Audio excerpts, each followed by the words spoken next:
Hello everyone. तो चले मैं रेलवे का एनटीपीसी फॉर्म को कैसे स्टेप टू स्टेप बनना है पूरी जानकारी बताऊंगा। वीडियो को इन तक जरूर देखिए। इसका लिंक आपको डिस्क्रिप्शन पे मिल जाएगा। सबसे पहले आपको तो रजिस्ट्रेशन करना है। रजिस्ट्रेशन पे यहाँ पे सिंपल बेसिक क्वेश्चन पूछा गया है। आपका जो भी 10वीं के 12वीं के मार्कशीट में जैसा भी नाम लिखा है A to Z वैसे ही रखना है। आपका आधार कार्ड भी सेम होना चाहिए। तो यहाँ पे आपका बेसिक नेम पूछा गया है, ठीक है। अगर आप कोई चेंजेस किए हैं तो वो भी डाल सकते हैं। तो यहाँ पे आपको 10वीं के मार्कशीट के हिसाब से नेम डालना है, डेट ऑफ बर्थ डालना है, आपका जेंडर डालना है, ठीक है। यहाँ पे father name, mother name A to Z fill कीजिए, करेक्शन नहीं होता। यहाँ पे आपको आपका आधार कार्ड को जो है लिंक करना है इससे, तो दोनों मैच होना चाहिए। उसके बाद यहाँ पे बेसिक कॉन्टैक्ट डिटेल जो आप मोबाइल नंबर और ईमेल आईडी से क्या करेंगे जनरेट कर लेंगे और पासवर्ड सेट करके आपका जो कैप्चा कोड है इसको बना लेंगे, ठीक है। बेसिक है ये सब चीज़।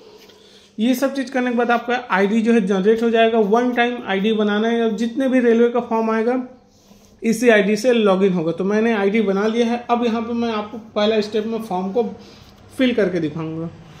तो यहाँ पे ऑनलाइन एप्लीकेशन पे जाएंगे। अब यहाँ पे देखिए जितना भी वैकेंसी लाइन से आएगा, जैसे यहाँ पे देखिए मैं रेलवे का एनटीपीसी का फॉर्म आया हुआ उसका फिल करूँगा। नीचे में देखिए पैरामेडिकल का भी चल रहा है, जो मेडिकल फील्ड्स हैं वो इसको फिल कर सकते हैं, ठीक है।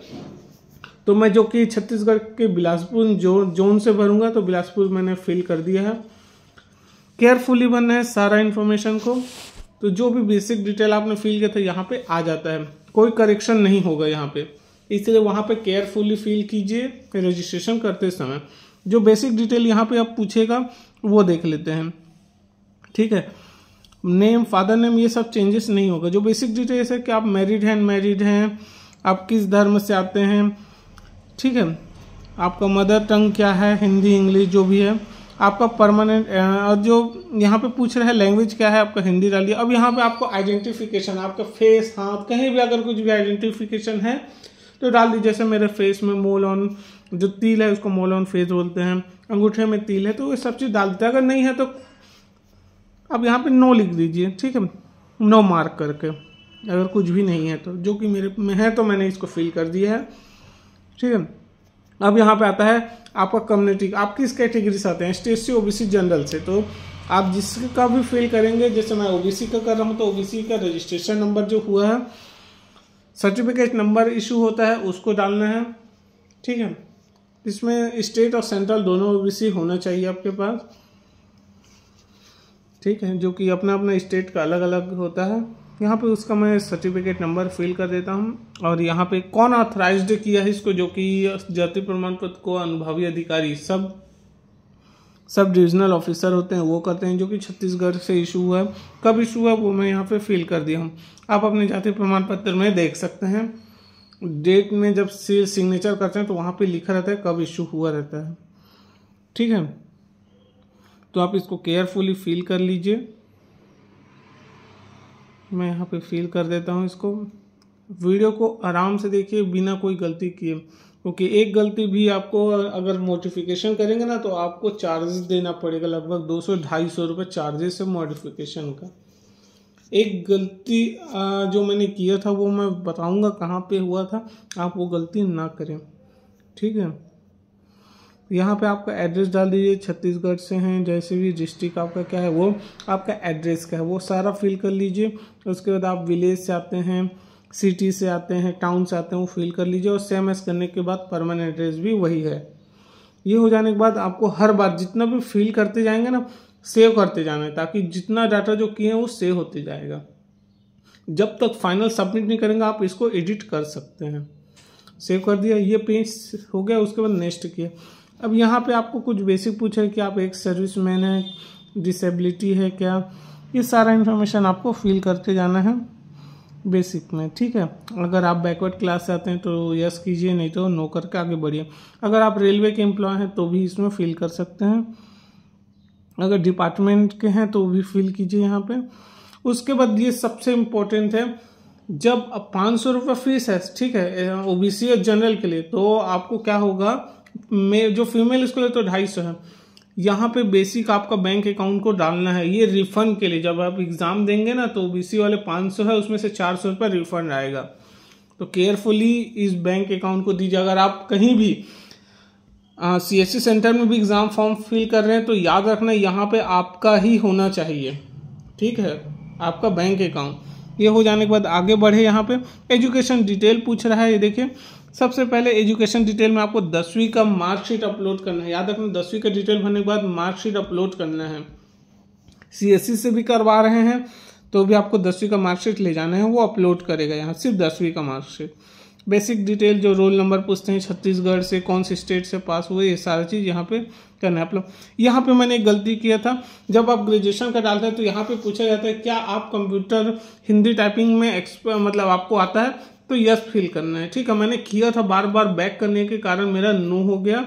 तो वो 2 पोस्ट जो आता है ना टाइपिंग के लिए, उसके लिए आपको कंपलसरी मांगा गया है टाइपिंग, जो कि मॉडिफिकेशन आएगा उसमें मैं अपना मॉडिफिकेशन करके यस कर लूँगा। यहाँ पे नो हो गया था। तो जैसे बहुत सारे पोस्ट स्टेशन मास्टर इन लोग में नहीं लगेगा, लेकिन जो टाइपिंग के लिए उसमें टाइपिंग जरूरी है, ठीक है। आगे बढ़ जाते हैं। यहाँ पे आप देखते हैं कि यहाँ पे फोटो वेरी इंपॉर्टेंट है। बैकग्राउंड वाइट होना चाहिए, चश्मा में नहीं लगाना है। यहाँ पे डेमो आप देख लेना, ठीक है। क्लियर होना चाहिए आपको फोटो और सिग्नेचर। 6 महीने से ज़्यादा पुराना नहीं होना चाहिए, ठीक है। तो मैंने फोटो और सिग्नेचर देखिए केयरफुली, बराबर फेस दिखना चाहिए, कंधा दिखना चाहिए, सिग्नेचर क्लियर होना चाहिए। यहाँ पे मांगा गया 70 KB से ज़्यादा नहीं होना चाहिए फोटो का साइज।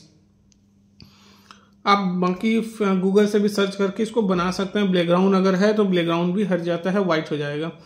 यहाँ पे आपको प्रेफरेंस, जितना भी पोस्ट है उसको प्रेफरेंस अपने हिसाब से डाल दीजिए। मैंने जो है गुड, स्टेशन मास्टर, ये सबको फिल किया। जो नीचे सीनियर क्लर्क है, जूनियर है, इन सब में टाइपिंग मांगा गया है। इन जब आपका सिलेक्शन हो जाएगा तो इन लोग में टाइपिंग टेस्ट होगा, बाकी उसमें नहीं होगा। तो ये केयरफुली फिल कर लीजिए यहाँ पे और सभी को आई एग्री कर दीजिए। और कहाँ से आते हैं, कौन सा आपका प्लेस है, वो उसको कर लीजिए फिल। और यहाँ पे आप प्रीव्यू देख लीजिए अब आपका एप्लीकेशन की कोई मिस्टेक तो नहीं है। मैंने जो है सबमिट सारा चीज़ देखने के बाद यहाँ पे मैंने थोड़ा सा ध्यान नहीं दिया, ये देखिए कंप्यूटर के लिए। तो बस मैंने क्या है, ठीक है मुझे तो सब चीज़ ठीक लग रहा है करके ध्यान नहीं दिया और आगे बढ़ गया। तो वो गलती आप ना करें। सबमिट करने से पहले बार बार एक आप पॉइंट को चेक कर लीजिए, बिना किसी गलती के आप फॉर्म फिलअप करेंगे, ठीक है।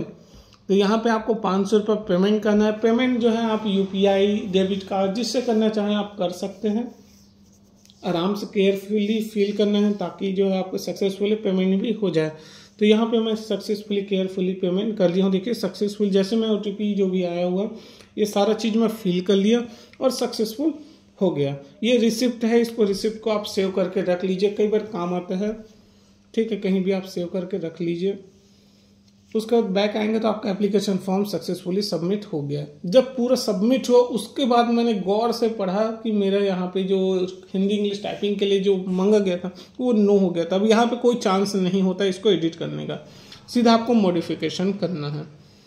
इसलिए जो मैंने गलती किया वो मैं आपको बता दिया हूँ।